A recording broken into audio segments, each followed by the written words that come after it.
Yes, we can, says Isotope. Awesome. Fantastic. So this is going to be a little bit of a different live stream. If you've joined us in the past, for one thing, I am just well knackered. I'm tired. I'm exhausted. So this is, and you can see it right there in the title, low key. We're keeping it low key.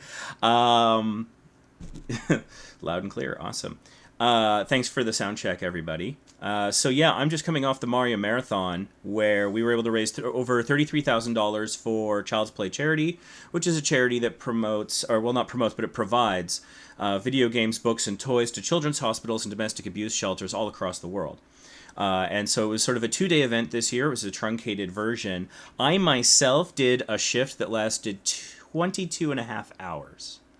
Then I got 4 hours sleep, and then I came back for the last, like, 9 hours of the show.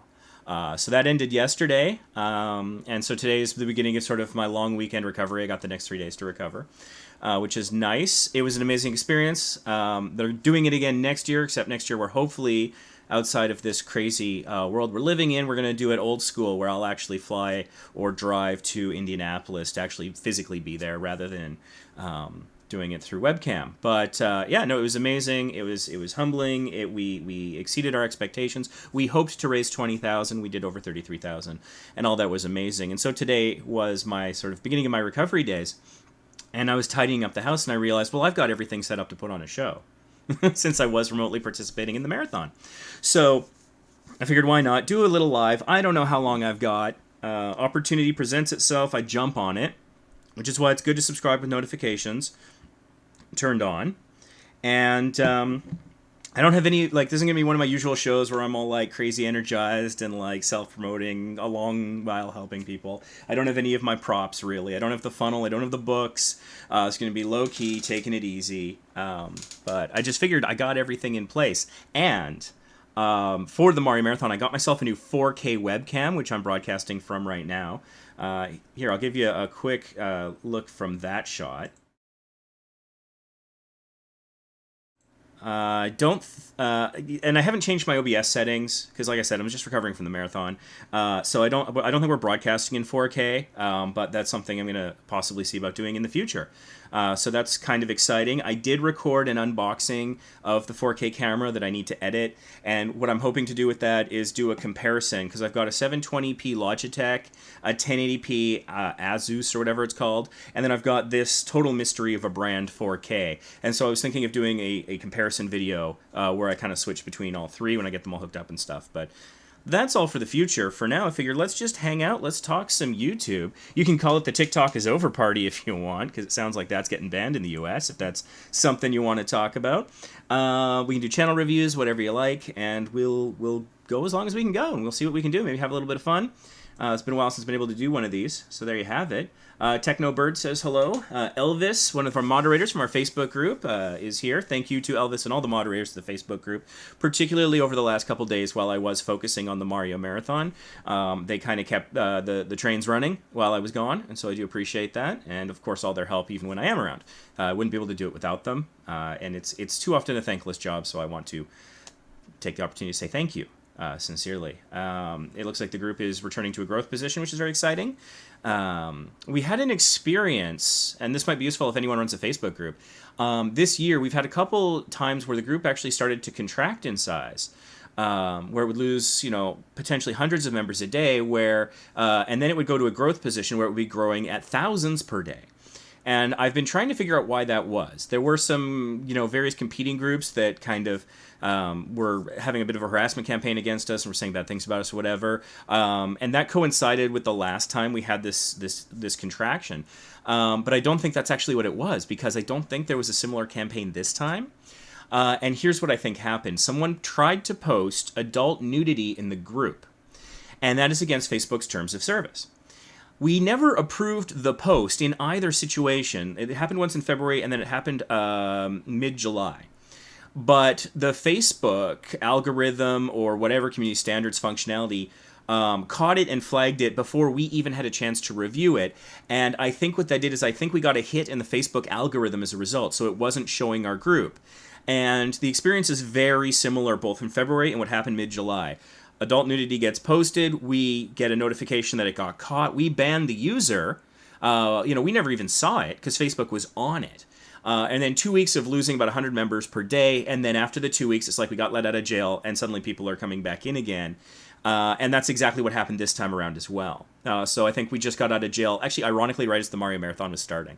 That's what I think happened. It's a theory. I haven't had a chance to speak to my Facebook rep about that. I'm not sure if I will. It depends on how big of a priority that is. Although one thing I do think is I think it's a little rough if groups are penalized for things that the administrators never even had a chance to look at. That I think kind of sucks. And so I think that might be something I might raise with Facebook in the future because I think that could be better. I think that it could be flagged in some different way while it's pending. And then if it does get approved, then by all means punish the group for it because, the moderators of the administrators allowed it. But just because somebody wanders into a group and posts something inappropriate, I don't think it's fair on the group. I don't think it's, fair to punish the group for that. So anyways, that's just some stuff that's been going on. iStopes here says, hello. Elvis posts this cool kind of house YouTube icon. I guess that's an icon probably for these, lockdown days that we're living in. YouTube at home, live from my home. So welcome to my home. There are still some remnants of the Mario Marathon out and about. I've got an NES controller Pearl art there, a Mario Perler art that my friend Dennis made for me years ago. And there's a shell, a Koopa shell, and up here we have a Boo. And just taking on a tour of the usual set that I have here, I've got a magnet for my Vacation Impossible channel here. I've got my little Hollywood clacker, and then my little thing here that says, good things come to those who hustle. I saw some stuff on, I think it was an article or something on Twitter recently where they were saying that the gig economy is suffering right now. With everything else that's going on. And that makes sense. People are taking fewer Ubers and Airbnbs and things of that nature. And so they're saying that the shift is to that side hustle. And so that's almost the shift to this YouTube experience that we all have. Some of us might be looking for new revenue sources. You could be looking for passive income or automated income, as I think Roberto Blake calls it, where you do the work on the front end. You come up with the script, you film the video, you post the video, and then you gain the benefits over time. As it, maybe generates affiliate link clicks or ad revenue, or gets you views, subscribers, maybe gets your channel monetized if it's not already, things like that. And so it seems like the shift, it went through sort of this evolution where people had the more traditional sense of sources of income. And then the hustle, the side hustle came along, especially a lot of online digital stuff. And then it evolved to gig economy. And now it feels like the gig economy is shifting a little bit back to the side hustle. I think one possible exception to that is people who do the online gig economy stuff, where maybe you're a graphic designer or an editor or something like that, and you're doing those services online, maybe a virtual assistant or something, a digital assistant, not a virtual assistant. Virtual assistant would be, the Google and Alexa and the Siris of the world. But I think you get the idea. And so it's interesting. We're going through this evolution, and it feels like over the last 6 months, things have been trending back towards things like YouTube and video content. And I think that's interesting, and I think it's, in a way, it's good because, traditional movie and television production has largely ground to a halt. As things are slowly reopening in some places, some things are restarting, but we could see a second wave that could lock that back down again. And it's interesting to see what it affects. The animated Star Trek show Lower Decks begins, I think, in about a week. I'm very excited and looking forward to that because I'm a giant Star Trek nerd. And so that was something they were already doing remotely. They never planned to do it anyway but remotely, so that wasn't impacted on what was going on. And so thinking about animation channels, it's a struggle for animation channels often on YouTube because the algorithm benefits, the king metric of all, as I call it, the most important metric on YouTube is anticipated watch time. And so to have anticipated watch time, you have to have a history of a lot of watch time. And the challenge with animators is that they have to work a very long time for a very short video. And as a result, they're not able to put out the videos as frequently, and the watch time is harder to come by. But it's interesting because the animators are not necessarily as impacted by what's going on right now. So it's almost a slight leveling of that playing field. So for example, my travel channel, Vacation Impossible, I have footage for one more video ready to edit, and that's it. Now, thankfully, some people have sent me some footage that they sort of volunteered for my channel, so I might go looking into that. I stopped production on my podcast after my last trip, but if you want to check out the last podcast episode, it's the Vacation Impossible podcast. In the most recent episode, I talk about the earthquake I was in the end of January, which at the time was the most, traumatic, exciting thing I could have thought would happen in 2020 to me. And then, 2020 said, hold my beer. But I might restart that and do some remote interviews. Some cruise employees have reached out to me about possibly being on the podcast. Some people who were living and working abroad have reached out to me about possibly being on the podcast. So I may or may not restart that. I'm trying to figure out what's the best thing. Maybe I'll pour more time into Small YouTubers Boost. I'm not sure. But it's interesting how it's affecting people. So that's going on. And of course, Trump has announced that he's going to be banning TikTok in the US possibly sometime today. And so that's also a sort of a tectonic landscape shift. So it's like, this is YouTube in the news. It's like I'm doing a segment on that suddenly. But it's interesting because if you do have TikTok and you are in the United States, I recommend doing whatever you can. I'm not on the... I created an account, but I haven't done anything with it for Vacation Impossible. It created problems on my previous phone, so I just uninstalled it after creating the account. But if you're on that platform, back up any videos if you don't have them backed up locally, because whether you're in the U.S. or not, you should back these things up. One, if you are in the U.S., you might lose access to it. And for anyone, you could lose your American audience, as you probably already lost your audience in India, where it's previously been banned. And that's a giant audience, just billions of people there. So definitely have that stuff backed up and be ready to go cross-platform. You can certainly already, I think, take that kind of content and post it on Instagram, IGTV, YouTube, Facebook. There's lots of places where you can do that. And so one of the questions we often get in the Facebook group is, where do you save your content, and do you bother to save your content after you've uploaded it? I save everything. In the past, I did get rid of some of my acquisition footage after I had edited it, and I have nothing but regret about that. There's some Vegas trips, and when I went to London and other places, I made the video, and then when I ran out of hard drive space years later, I got rid of some of the older stuff. But now I find myself on my podcast or going back to places wanting to have B-roll from those trips that I did record, and that's gone. And so the only option I have left is I did keep every rendered video, so I have that at least. And so if it made the cut into the published video, I can reference that. Otherwise, all I have are the pictures. I didn't keep the video, and I regret that. So hard drive costs are not astronomical. You can get very large, like 3 terabyte or more mechanical drives. Mechanical is not the fastest, but it could be somewhere you put it after you've done using it if you have something faster, if the speed is an issue. So save all that stuff and be ready to go cross-platform. Like you'll see right now, I've got a scrolling Cryon way in the corner that way, where I mentioned the other places you can find Small YouTubers Boost. So if YouTube or Facebook were to someday for some reason go away, if you're following us on Instagram, if you're following us on Twitter, we can still connect and figure out together how to move forward and maybe give some tips and advice and stuff like that. And I recommend that for most people. I'm constantly in these live streams harping on, at the very least, create an account on all social media platforms you can think of to lock down your username. But another reason for that is that could be your lifeboat. If something goes wrong, you might blow up on Facebook, but if you end up in Facebook jail because somebody who isn't you did something wrong, a little salty there, then you can switch to the other platform, and hopefully you'll have an opportunity to. So if you are on TikTok and you're in the United States, you're worried about losing your American audience if you have one, you might also want to post something encouraging people to follow you elsewhere while you still can, which is a crazy thing to say, but it's definitely on brand with 2020. So Elvis does a little dab. My kid doesn't like it when I dab. He used to ask me to, and now he doesn't want me to. And when he asked me, I wouldn't do it. Now I will, just because it's funny. Because I'm that kind of a dad. JT Halo 9 is here, which is great. We've got Isotope, who's helping the sound check. Thank you. Joel Peter. Joel Peter would like me to re-review their channel. Now, the name doesn't strike a bell, but that is because my memory is crap.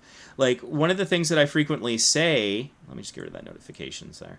One thing I frequently say is that my memory's not great, and so it's not a sign of how much I care about you or enjoy your content or anything. It's just that that part of my brain works a little differently. And so the thing with me is I'll often remember the things about you that to me are important. So like when I meet someone for the first time, we have a conversation about maybe school or something, I might not remember their name, but I'll definitely remember their major. or, you know, whatever. I might not remember your name. I'll remember what makes you laugh. So don't take that as any kind of a judgment about your importance to me. It's just that limited memory capacity. Now I'm looking at the picture here. The picture looks a little familiar. I like that hair. That's kind of a cool picture. I like that. So the profile picture is good. Profile picture doesn't tell me anything about your channel, but it's hard to do that in a profile picture, so I think you're doing fine there. For those of you watching, I have my YouTube in night mode. I highly recommend it.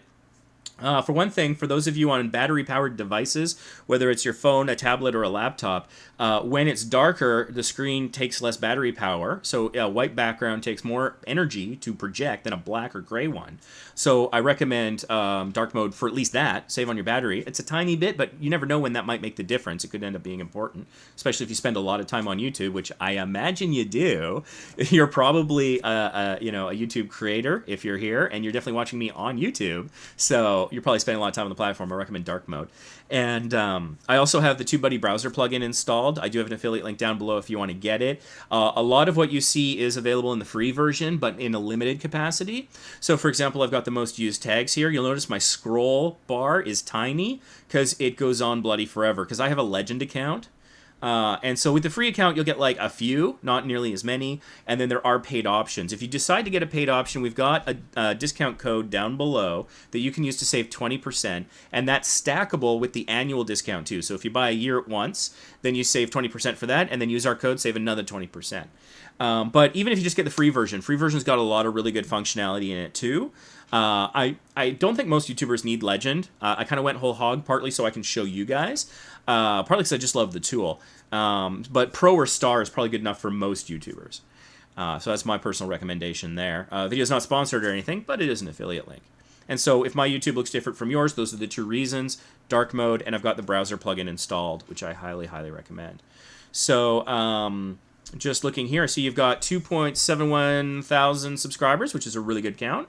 I think it might be a little bit better than mine, actually. My Vacation Impossible channel, I don't even remember what it's at anymore. My brain is so caught up with the Mario Marathon that I'm like rediscovering how to use Facebook. I know it was just a couple of days, but that 22.5-hour shift was intense. And so it may have done a number on my brain. I'm just opening up the TubeBuddy app on my phone here. I use this every single day when I'm not on the Mario Marathon. Oh yeah, I'm at 2,070. So take what I say with a grain of salt. You got more subscribers than me. But that having been said, I want to caution people, YouTubers, against judging other people by the subscriber count. You can have a massive subscriber count because you had a video go viral that maybe, you know, wasn't even yours. Like some people, like they'll steal, like they'll rehost a live stream or they'll steal a video or something and publish it. They'll get a whole bunch of traffic and then maybe it'll get taken down, but the subscribers remain. You might lose the views and the watch time if the video gets taken down, but you keep the subscribers. I'm not suggesting that anybody did that. And actually what I'm really cautioning you against is making assumptions based on subscriber count. Subscriber count is one small sliver of information, and it can be misleading. I've encountered channels that produce some of the highest quality content that was most educational, engaging, direct to the point, blew my mind, blew my hair back, and so much it's gone. And they had like fewer than 1,000 subscribers. And so I would caution you from, like, again, in the community, we've got a lovely community, but it's a diverse one. We've got over 250,000 people in our Facebook group, for example. So there's all sorts of people, and I really want to discourage people from assuming the worst about other people. YouTube can be frustrating. I get that. It's difficult. It's not transparent. There's cheaters who get rewarded. There's cheaters who don't. Sometimes it takes a while for the cheaters to, you know, kind of get the punishment, things like that. And so it can be incredibly, incredibly frustrating. You can pour your heart and soul into it and get nowhere, but then maybe you do something with not a lot of effort, but due to luck or SEO or something, it takes off. And so that's something I think we all struggle with, and I think it happens whether you're small or you're large. Larger channels, I've seen them produce videos like, you know, YouTube isn't, betrayed me. And then you watch the video, and they're just talking about how they're not getting very much traffic from search or recommended anymore. And it's like, well, that's not a betrayal. Like, maybe the algo got tweaked, but it's not like there's somebody twirling a mustache at YouTube HQ saying, yes, we shall get to this one. Ha ha. It doesn't work that way. And so I think it's hard to blame software and anthropomorphize software and give it like a personality and then get angry at it. And similarly, with all that frustration, which is understandable, and do whatever you can, meditate, exercise, to keep your mental health in balance as much as possible. Try to eat healthy, get your vitamin D either through a pill or going outside and getting some sun, whatever it is, to stay balanced. But it really, it might sound melodramatic to say it, like tears my heart, but it does really hurt when I see YouTubers attacking other YouTubers, especially when it's based on thin evidence, like a subscriber count, how many videos they've published, things like that. So just try to keep an open mind, I think, is my message from that little diversion. But getting into Joel Peter here.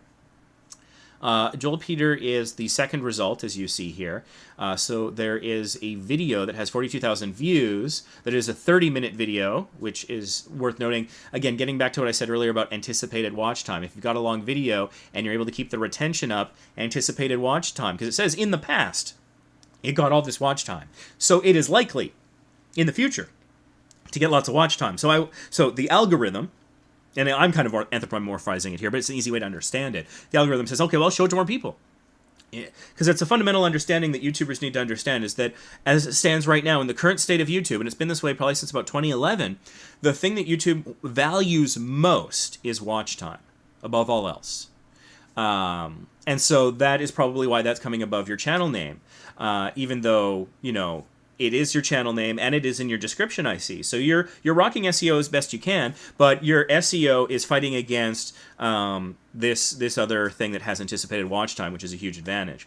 So I don't know that there's much you can do about it, other than depending on the content you make. If you can make a video in the neighborhood of 30 minutes that retains audience, then maybe that will help you get the &1 spot for your name when searching. It's a difficult thing to do, but it might be worthwhile.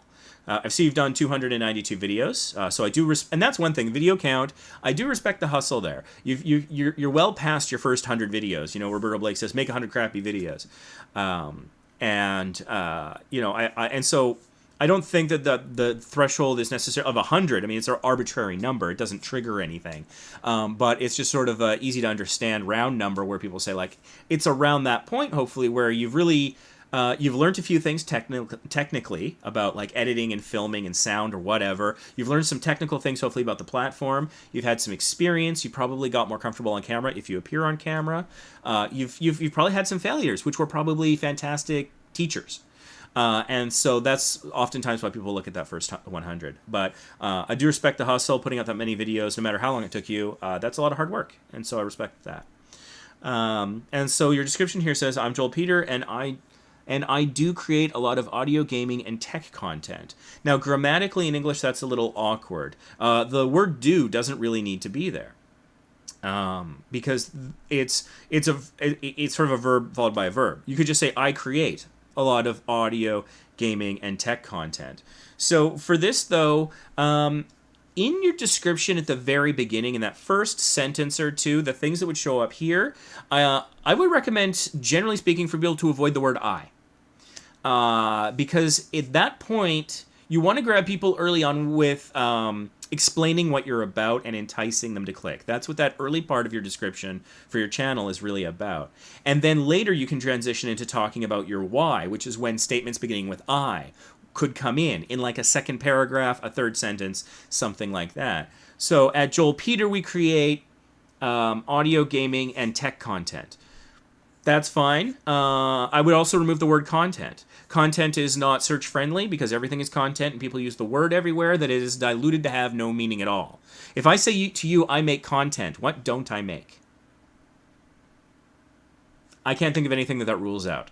So I also caution YouTubers from avoiding using the word content with your audience. Like behind the scenes in the Small YouTubers Boost group, for example, when you're talking with me and Chad, that makes good sense because we can talk about the things we make in shorter words. It's jargon. It's a shorthand jargon for creators for talking about content, and that's fine. But for the audience, I don't think it's a descriptive word. It's a word almost completely without meaning. And so the key words that you've got going here, if I were to point on anything, is you got your channel name in there, which is good. Joel Peter, keep that. Keep gaming and keep tech. Those are the SEO friendly words in your description that you want to keep in. However, if you decide to rewrite this, feel free to use any of my suggestions. I offer it freely. and hey, ignore me if you want. These are just one man's opinions. But I would recommend something like, Joel Peter, we create gaming and tech experiences. Maybe instead of saying videos, you could say, Joel Peter has the best gaming and tech experiences. And then immediately pivot to explain a bit more. Because when you say you create, let's break it down, audio content, what does that mean? Do you make music? Do you record podcasts? Do you do voiceover work? Do you review microphones? I recently got myself a lav mic I'm going to be unboxing and doing a review video on in the future. Is that the kind of thing you do? What do you mean by audio? Is it about audio editing? Do you explain how to reduce noise? Do you have Audacity tutorials? Do you explain the high pass function in Adobe Premiere Pro? What do you mean by audio? Do you just mean that it has sound? I can't imagine, but I don't know. And so this doesn't really explain that to me. Gaming is fairly straightforward. If you are niched down in gaming at all, I recommend putting that up front. If you only do PS4 games, you could say PS4 gaming. That would be better. It's more specific. It's a longer tail keyword. You're more likely to do well in SEO, and it makes more sense to the viewer. A third of all of YouTube is gaming. So to stand out against a third of basically the world is incredibly difficult. But that's a third of YouTube. But if you say just, Nintendo gaming, it gets you're removing your competition, and you're making it an easier fight for yourself, basically. You might be concerned that you're eliminating potential audience members, but you know what? You weren't going to have them in the first place. I'm sorry to say. If you think by keeping it broad at gaming, and you just do Sega games, and so I don't know, a Capcom person comes along or something, and that they will suddenly be sucked into the brilliance of your video, it's a long shot. What's more likely is they're just going to be like, oh, this isn't what I wanted, and immediately click off. And so that'll hurt your retention, and if enough of that sort of thing happens, the algo might become suspicious that your content is misleading, and things like that. So let's all be honest and proud of our content. Let's not keep it a secret. Have faith that there's an audience out there for your content. And I'm not saying that you're trying to trick them or anything. I'm just speaking generally, because while I'm reviewing your channel, a lot of other people are watching. People are going to come back and watch this on the replay. So I try to speak in general terms, even though I'm looking at your channel specifically, so that's useful for a variety of people. And so anything that I say that might comes off slightly accusatory, that it is definitely not meant that way. I'm trying to speak to a broader audience. And again, tech content. So tech content, when I hear that, I think that that's going to be reviews, unboxing videos and things like that, but it might not be. It could be hacking content, which, careful with that. Check community guidelines carefully. I am not an expert in that area. Or it could be how-tos, DIYs, shopping guides. There's so many different things that tech could be, and tech is so broad. I mean, in the modern era in 2020, what doesn't have some form of technology in it, right? So if you narrow it down, do you do things for PC? Do you not wade into the world of Macs? Is it computer stuff, or is it wearable tech? What kind? If you're able to be a little bit more specific there as well. Another challenge that you have going on here potentially is you've got sort of these different areas. Audio and tech could be very similar. Gaming and tech are related, and that helps. But the trick with the algorithm is if the algorithm has high confidence that it knows what you're about, it will promote you more. And one of the ways that it does that is if you consistently produce content within a specific subgenre on a specific topic.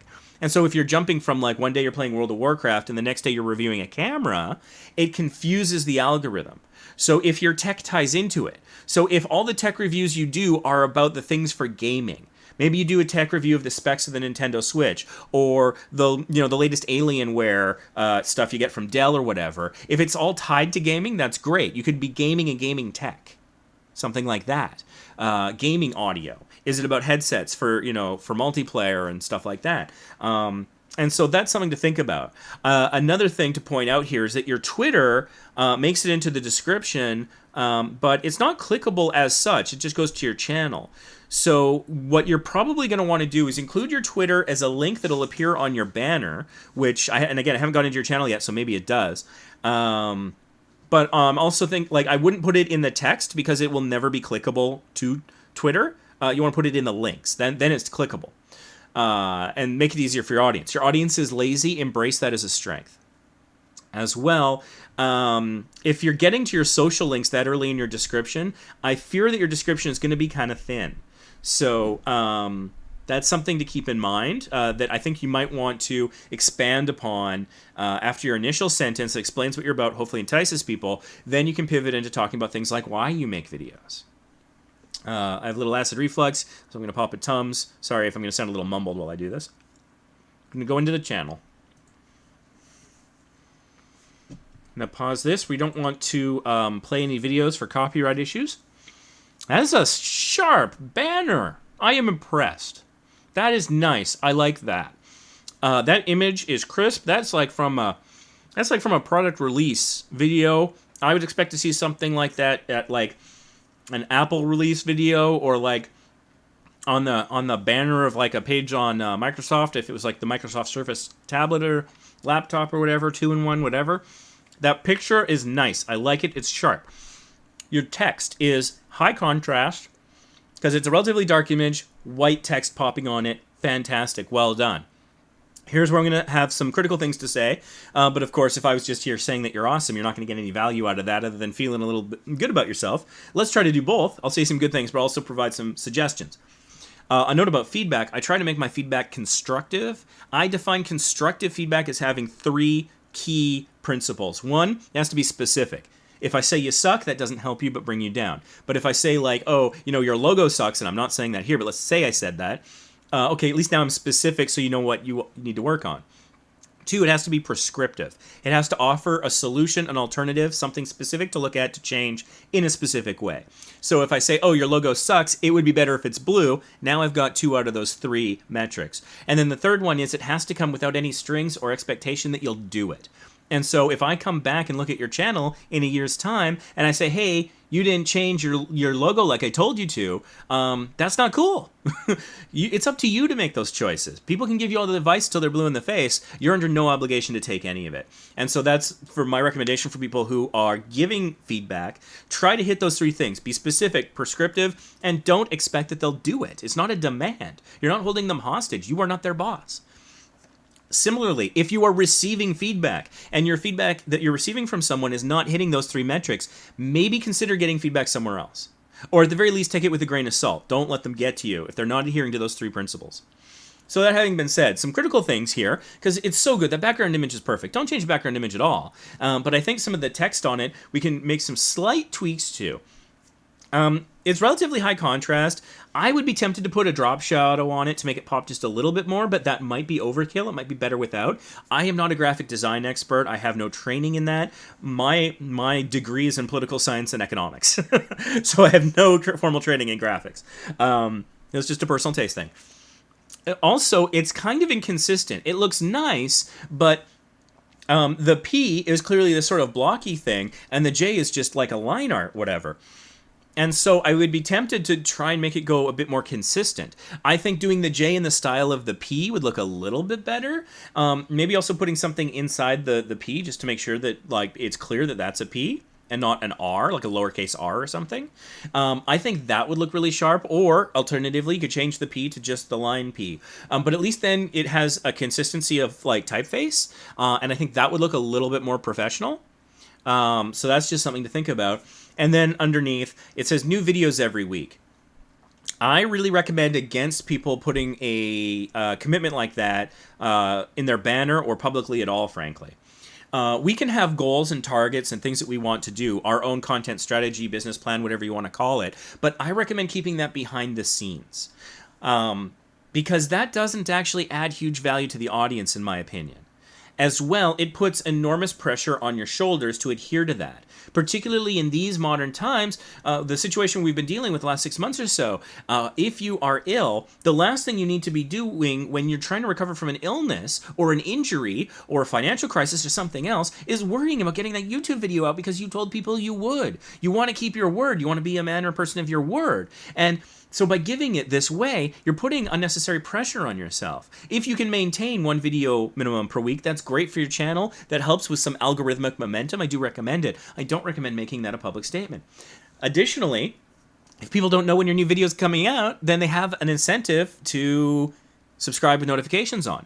For example, I go live whenever I can fit it in. I wish I could schedule it. I wish I had regularity to it. My life simply prevents that.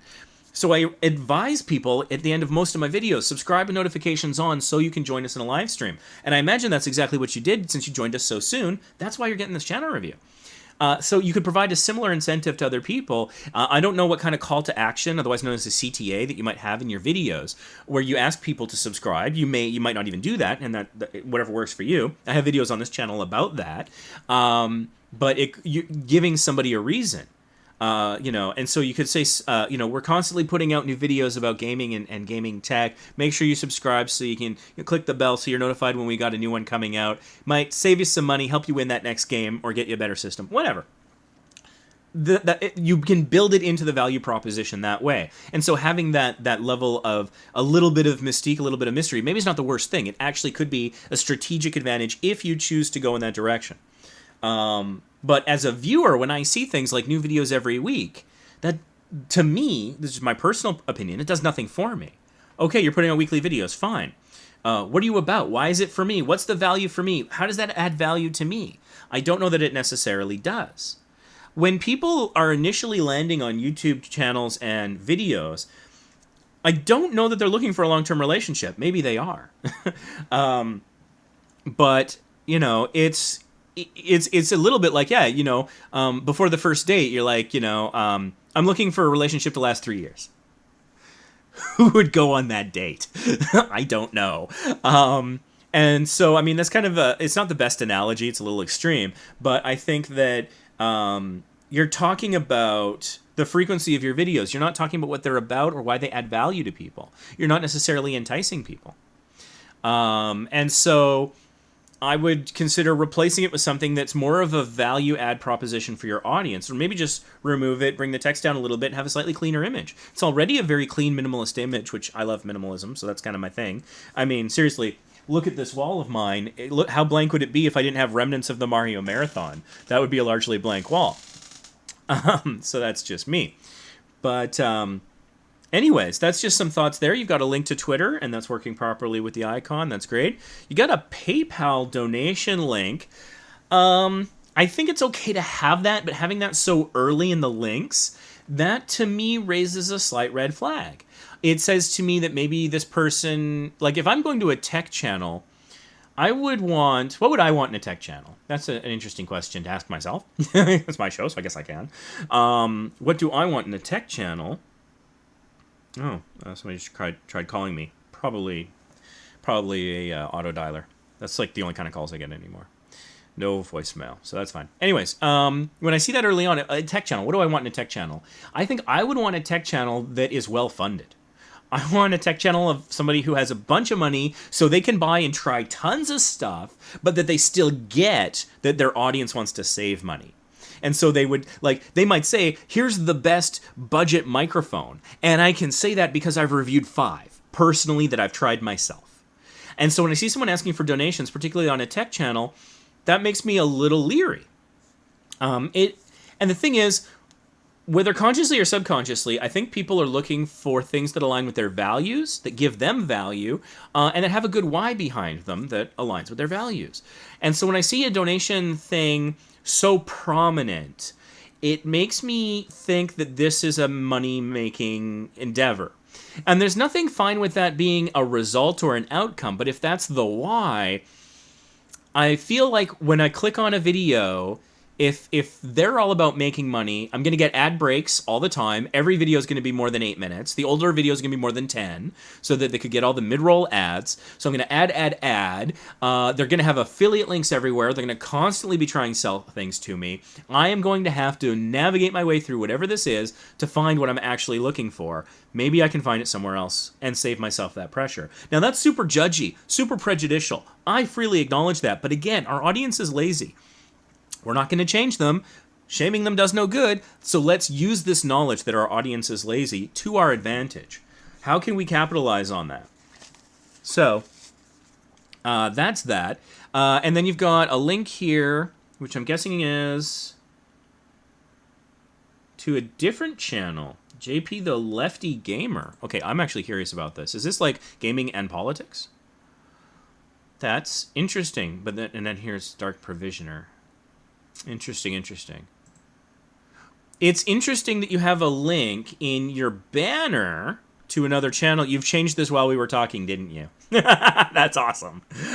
So I'll take it that you're getting some value out of this. If you want to link to another channel, a great way to do this that will actually help you in the algorithm is there is a module you can activate here to recommend other channels. And so I recommend doing that. And you know what? You can keep the link there if you want. That's cool. We got an Amazon thing. That's cool. And I guess that's my PC specs and equipment. That's kind of awesome. This looks like an Amazon US. It is an affiliate link. I'm going to click on it just because I want to see what it is. I am in Canada, so you won't be getting any affiliate commission out of me for this link. I apologize. I'm just curious what's set up here. Hard drive. I was talking about hard drives earlier. Okay, that is... okay. That's interesting. So just kind of... well, this is a wish list. That's an interesting way of doing that, having a wish list instead of... Huh. Is this an affiliate link, or was that just link shortened? I'm curious about that. What's this M?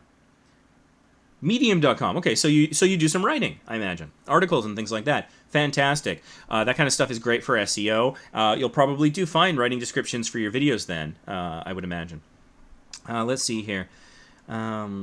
So not seeing a channel trailer per se, a modest budget streaming build that still games in 2020. Okay, that's fine. And it's 20 minutes long, which is great for a video, bad for a channel trailer. So what I would recommend is creating a channel trailer that runs somewhere between 30 and 90 seconds. Take some of the best bits out of your videos, set them either to a voiceover where you talk about what you do and your philosophy and why you do it, or just set it to some pretty groovy music, or use the original source audio. But make it a sizzle reel, 30 to 90 seconds. Give people the elevator speech, the quick why they should watch your videos, why they should subscribe, why they should stick around. I highly recommend that. In fact, on Vacation Impossible, we have one. Feel free to go check it out. It might inspire you. One of the points in that, with the voiceover, I talk about saving you money when you travel. And when I say that, the visual that you see is me on a cruise ship. I think I was breaking down like the cheapest way to get to the port. And so I had some graphics up about like the cost of an Uber versus a taxi versus a Lyft versus a shuttle. And so I say like we even try to save you some money along the way. And as I'm saying that, the visual's right there in front of them so they can see like, okay, he's going to explain it to me and he's going to give me numbers. And so I'm hoping that gives really good value to the audience when I do that. And so they see that they can get that with me. And so I'm hoping that that's a pretty good proposition value add. So it looks like, you talk about modest. So if you have something similar where maybe you've got some equipment and there's some prices that pop up, that can be a great visual to include in a channel trailer that I think instantly gets the message across that, hey, this guy's going to help me. That's awesome. You do benchmark testing. That's awesome. That's like some PC World, PC Gaming type stuff from back in the day. You do some unboxings. Your thumbnails are fairly on point. I have a little feedback here about that and your layout. For one thing, you've got your playlists sort of vertically. I recommend going horizontal because then you get more of the thumbnails being displayed. So I would do benchmarks horizontal. I would do unboxings horizontal. Most of these thumbnails are really on point. The only one that I'm going to talk about for a second here is we've got the cheapest 1080p 60 FPS capture card, which is actually kind of relevant for me. I might want to get something like that one of these days if I'm going to be doing remote Mario Marathoning at some point. And also this modest budget streaming build. In the bottom right-hand corner, you'll notice that the time code here is covering up part of the text. It's covering up the RD in capture card and the GPC from streaming PC. So again, for everybody watching, the bottom right-hand corner, the bottom right-hand at least 10%, possibly more, is not yours. Don't put anything vital there because the time code's going to go there and cover it up. So that's just something like, yeah, here, SSD, a little bit of that graphic, but not too much. I'd move that up a little bit.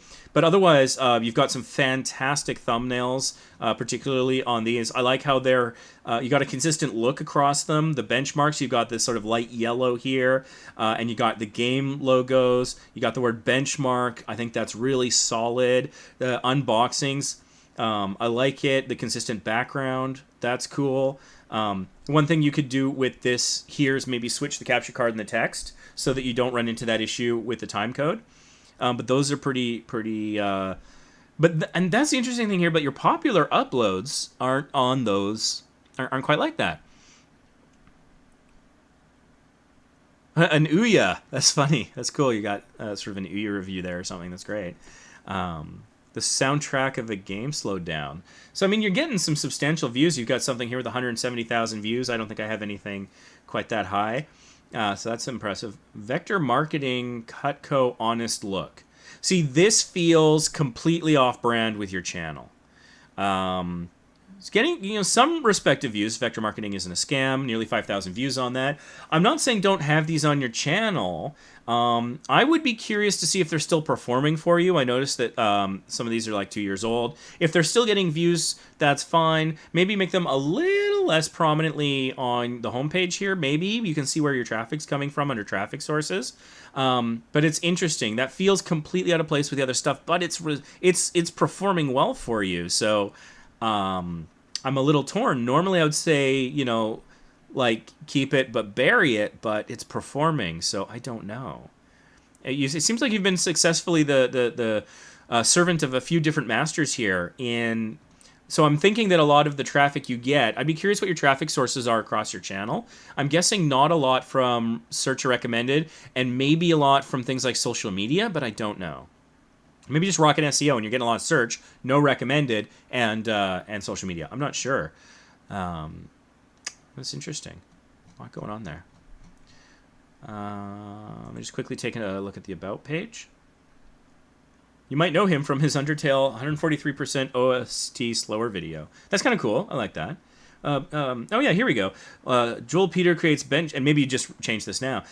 Creates benchmarking PC builds, unboxings, tutorials, and PC gaming experiences. I think maybe you did because there was that experiences idea I had. That's great. That's awesome.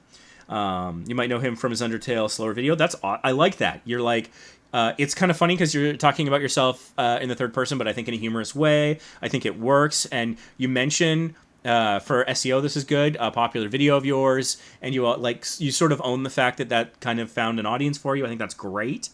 If you like what you see, hit the subscribe button, notification bell for regular experiences. That's cool. You're really embracing that experience thing. So I hope that works out well for you. Hey, you're in Canada. Awesome. I'm in Canada as well. I'm on the West Coast. I may have inadvertently showed my postal code earlier. Gotta watch out for that. Anyway, so that was no, that's great. The one piece here that I would consider putting between your second and third paragraph / sentence lines, whatever, is a statement as to why. Why do you make the videos? What are you trying to accomplish that hopefully doesn't involve making money? So if you can say like, I think that, I want people to be able to have the best gaming experiences for the lowest price.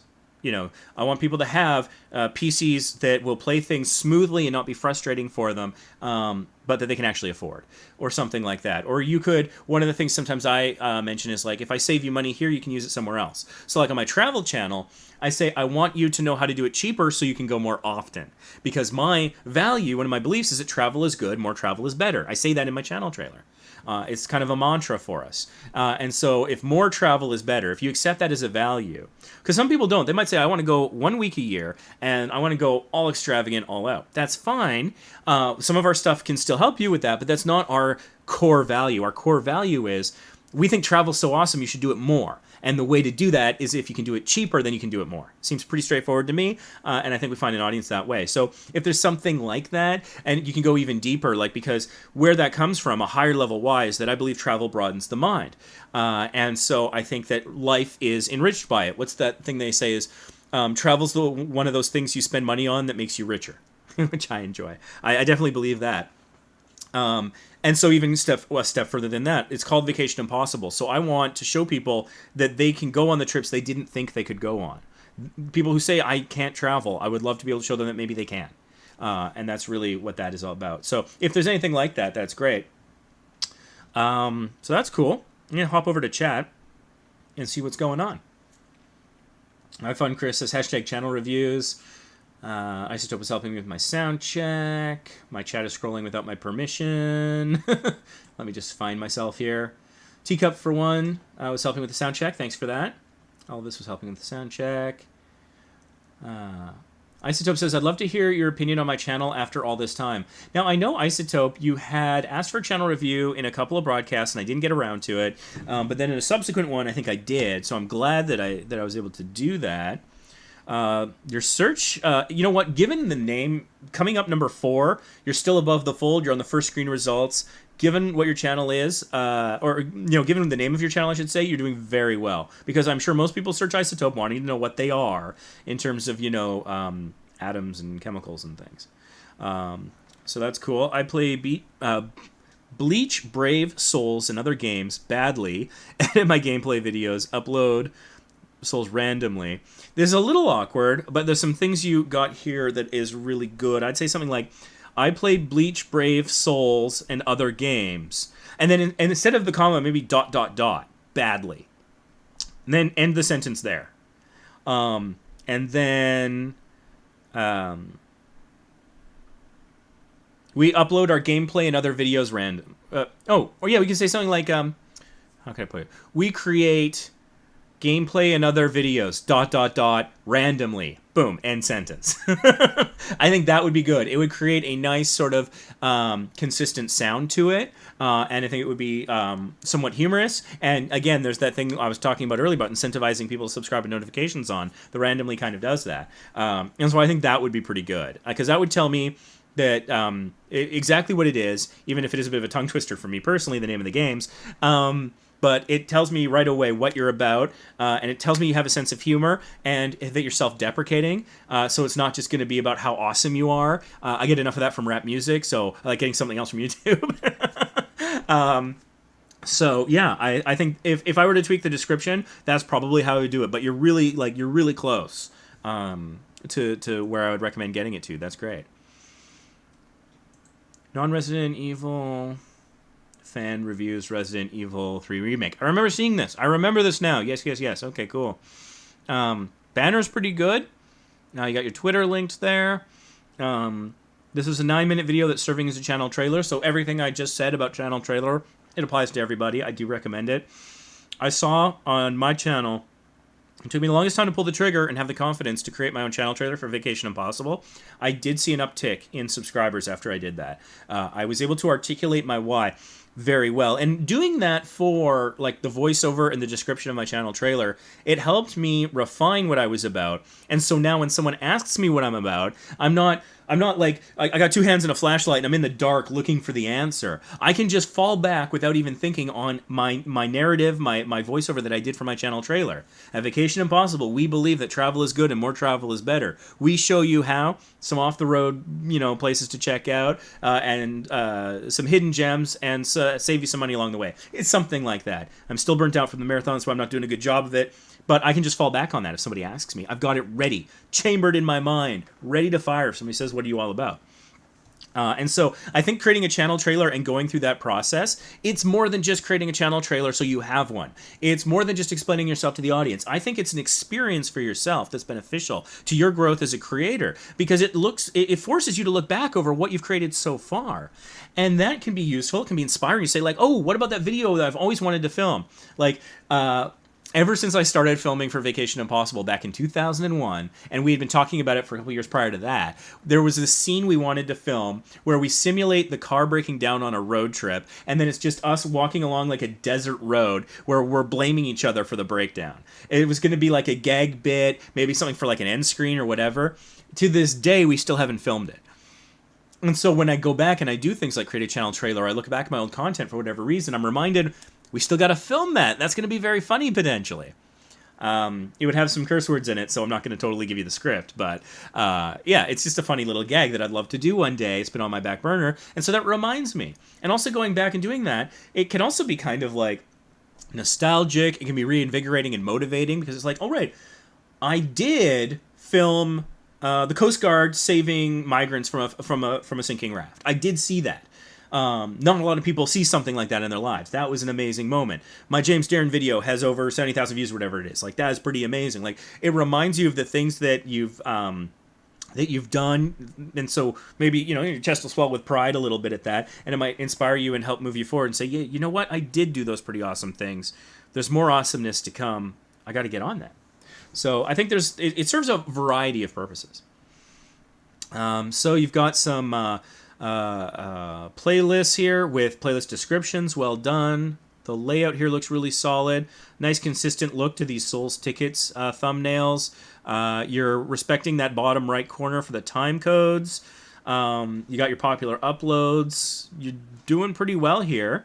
Yeah, you got your awesome YouTubers, okay, on the same sort of game. That's cool. So I think I'm running a little short on time. This was kind of impromptu. Let's see, we've been going for nearly an hour. So let me just get caught up on chat. We can have a conversation. I'm going to close down channel reviews though, because I need to wrap things up.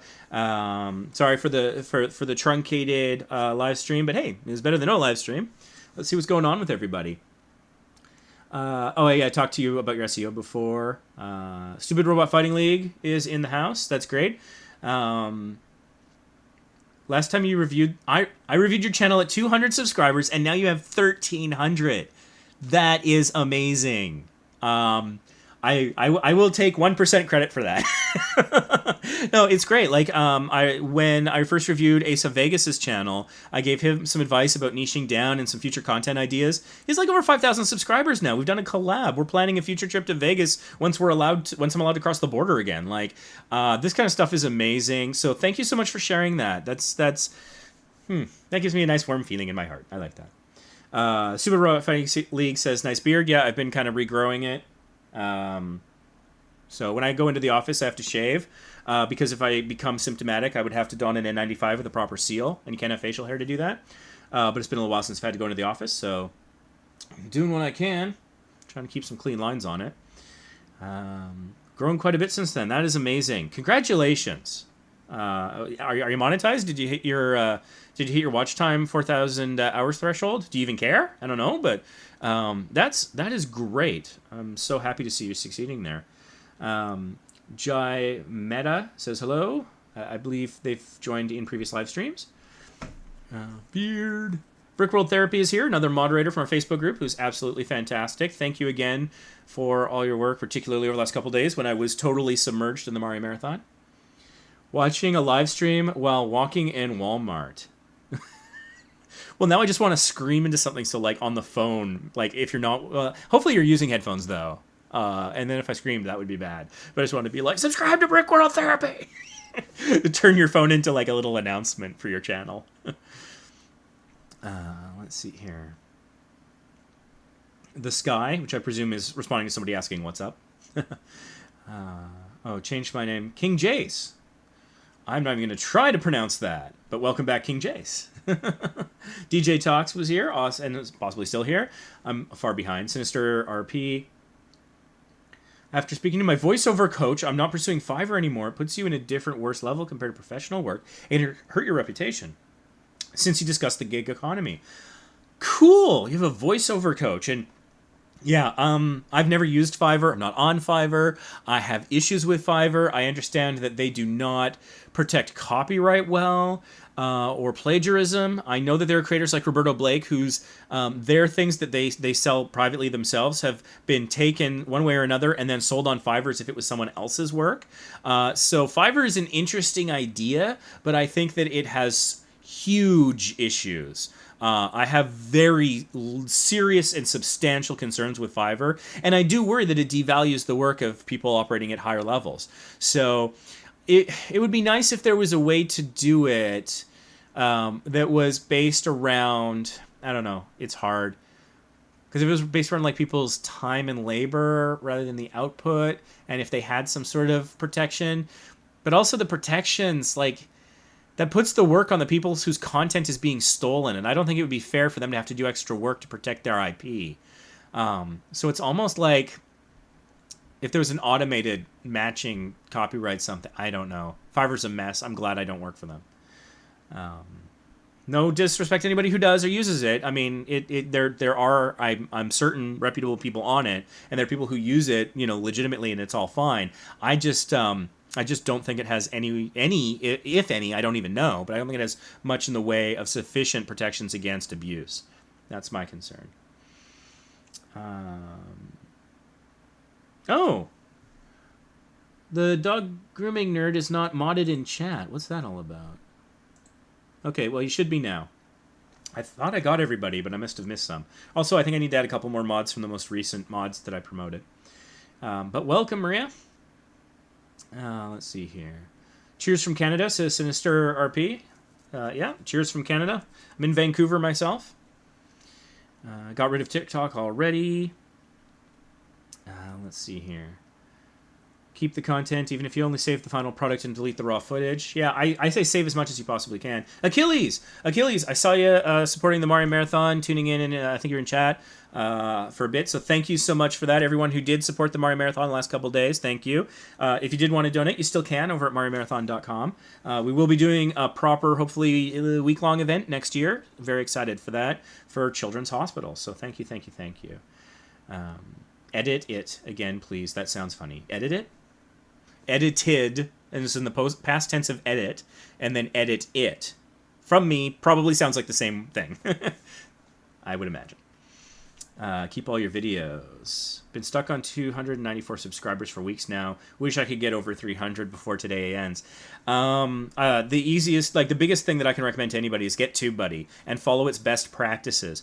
If you've heard of TubeBuddy, you probably know that it helps with SEO and keyword suggestions. So like it's almost like everybody knows about that. But one of the key things is best practices. It helps you like it recommends your titles for videos be between 20 and 70 characters, so it doesn't get cut off, but it's long enough to be searchable. It reminds you to do info cards, end screens, high resolution thumbnails. Pin a comment and heart a comment on every video. Those sorts of things, they all add up. They provide additional opportunities for people to watch your videos, subscribe to your channel, and it helps you in the algorithm. It triggers micro boosts in the algorithm. So if you don't have TubeBuddy, link down below. Even if you can't afford paid version, I respect that, I understand that. Even the free version will help. That's the biggest tip I can give anybody. Other than that, we've got a lot of other tip videos and things like that on this channel. We've got we've got a trilogy of videos about SEO that I also highly recommend. Is your content consistent? Ish. My travel channel would probably do better if I made it just about cruising, because every time I post a road trip video, it doesn't do very well. But as a person, I've made the choice that I want to have a broader range of things that I cover. Oh, hey, David Reed from Alberta, Canada. I am facing a challenge right now, a problem. I need to take a week's vacation sometime in August. I am in Vancouver. We're looking at a road trip, and so I'm just thinking about things that we can do in the world as it is currently. So I'd love any suggestions about that. We're talking about a road trip to like Edmonton or Calgary, maybe go to Vulcan again or Drumheller. Just don't know what to do. Let's see here.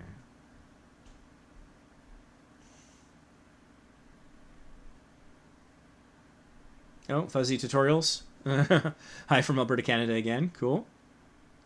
Hey, you're live again, says Brendan Veteran. Just for a little bit. Just doing a little over an hour here, maybe hour and a half maximum.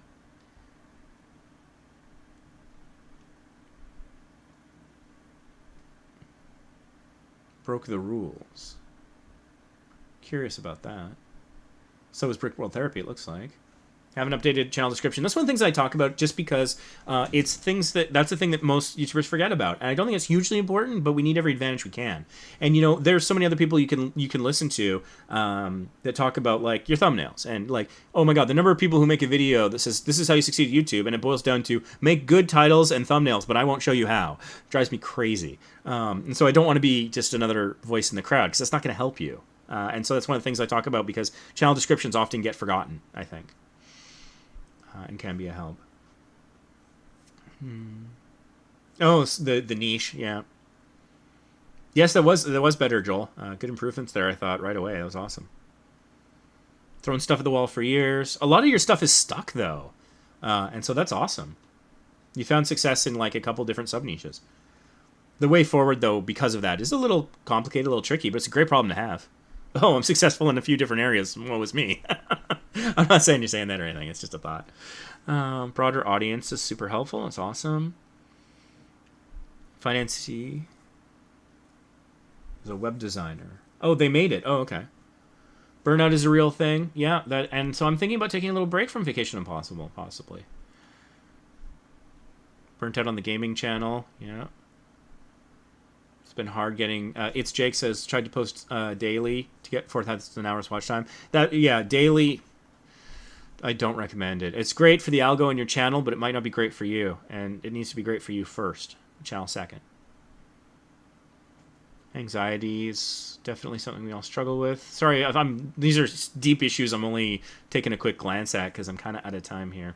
Investing in TUBEBUDDY. And that's the thing. I think of it as an investment. Invest in yourself. If you have less than 1,000 subscribers, you can get the cheapest paid tier 50% off, and then save another 20% by paying for a year at once. It works up to $3.60 a month. If your channel gets monetized, you'll be pulling in more than that. It'll pay for itself. Just a thought. But I think, yeah, I mean, if you're struggling to buy food and pay rent right now, you recently lost your job, no, don't. Focus on what is essential. But if you have the means, investing in yourself pays dividends over time, and that's one of the things that worked well for me. I talked about it recently, like, TubeBuddy was what got me across the monetization finish line. I got it in August, hit my threshold in late October, got monetized mid-December in 2018. And it's doubled my traffic from search ever since. And it accelerated rapidly my subscriber growth. So I owe it a debt of gratitude in my mind. And I'd like to pay that forward, because if I had known about it years sooner, man, I'd be king of the internet by now. Glitches in chat happens, yeah. And I take a while getting to things. Maybe once this channel's monetized, we can do super chats. That might be another way of organizing things. I don't know. I'm open to suggestions. Let's see here. My chat's scrolling without my permission.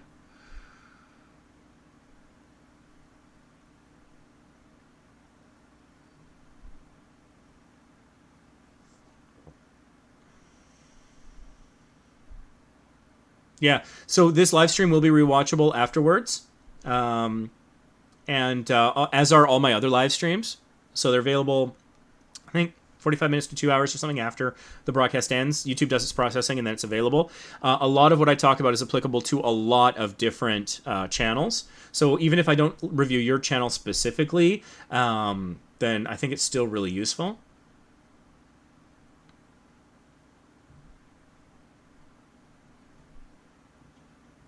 Vancouver's a great city. I like to think so. I enjoy it here. So people are talking about something near Grand Prairie or something. I don't miss Edmonton. I like the drive to Edmonton is lovely. I love a big mall. I love West Edmonton Mall. I like Edmonton. I don't know if I'd want to live there. The bugs are kind of intense. Chat makes logos look super small. Yeah, that's true.